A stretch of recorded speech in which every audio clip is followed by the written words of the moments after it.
घायल तो यहाँ हर एक परिंदा है, मगर जो फिर से उड़ सका वही जिंदा है। दोस्तों, आज लाई हूँ एक अद्भुत साधु की कहानी, जिसने एक ऐसा मंत्र बताया जिससे जीत का रास्ता बिल्कुल आसान हो गया। तो दोस्तों, चलिए शुरू करते हैं इस कहानी को। किसी गांव में एक साधु रहा करता था। वह जब भी नाचता तो बारिश होती थी, इसीलिए गांव के लोगों को जब भी बारिश की जरूरत होती तो वह उस साधु के पास आ जाते और उससे रिक्वेस्ट करते कि वह नाचे, और जब वह नाचने लगता तो बारिश जरूर होती। ऐसे ही क्रम चलता रहा। जब भी गांव वालों को बहुत ज़्यादा बारिश की ज़रूरत होती तो वह साधु के पास आते और उससे रिक्वेस्ट करते, और वह नाचता और बारिश हो जाती। तो इसी तरह से उस गांव के लोग बहुत सुखी थे और उस साधु का बहुत आदर और सम्मान करते थे। कुछ समय बाद उस गांव में शहर से 4 लड़के आए। वह गांव में घूमने आए हुए थे। जब उन्हें इस बात का मालूम चला कि यहाँ पर एक ऐसा साधु रहता है जो जब भी नाचता है बारिश जरूर होती है, उन्हें यकीन नहीं हुआ। वह गांव वालों पर हंसने लगे। उन्होंने कहा कि तुम सब गांव के लोग हो, तुमने पढ़ाई नहीं करी, तुम्हें नहीं पता कि क्या होता है और क्या नहीं होता। वह साधु तुम्हें बेवकूफ़ बना रहा है। उन लड़कों को अपनी पढ़ाई का बहुत घमंड था। उन्होंने सोचा कि ये गांव के मूर्ख लोग हैं, इन्हें क्या पता क्या होता है। तो उन्होंने गांव वालों को चुनौती दे दी, आज हम भी नाचेंगे और बारिश होगी। अगर उस साधु के नाचने से बारिश हो सकती है तो हमारे नाचने से तो बहुत तेज ओले पड़ेंगे। फिर क्या था, उन्होंने गांव वालों से कहा कि हमें उस साधु के पास ले चलो।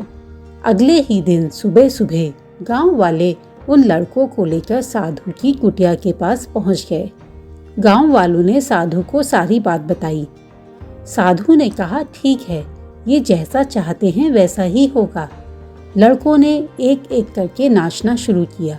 आधा घंटा ही बीता था कि पहला लड़का थक के चूर हो गया। फिर दूसरे लड़के की बारी आई। कुछ ही देर में दूसरे लड़के का भी यही हाल हुआ। उसने थोड़ा सा नाचा और वह थक के चूर हो गया।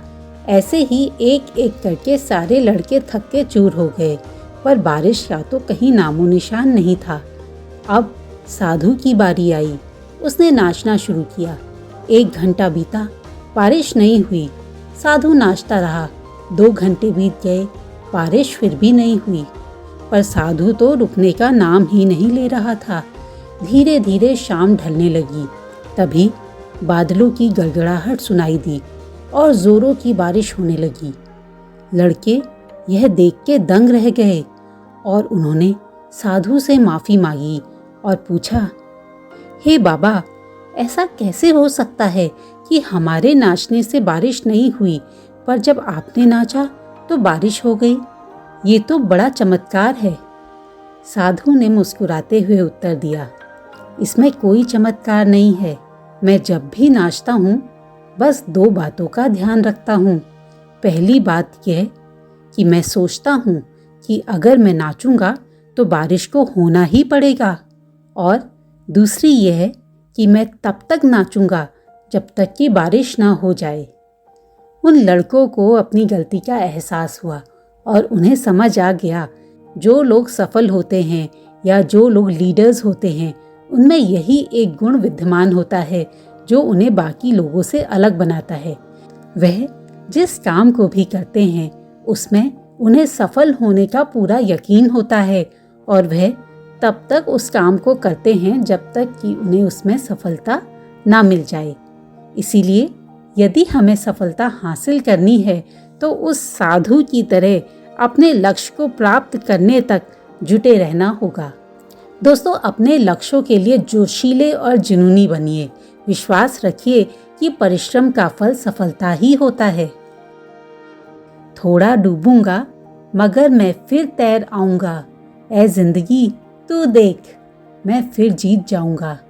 आशा करती हूँ कि आप भी जब तक सफलता को हासिल ना कर लें तब तक लगातार ही उसके पीछे दौड़ते रहेंगे।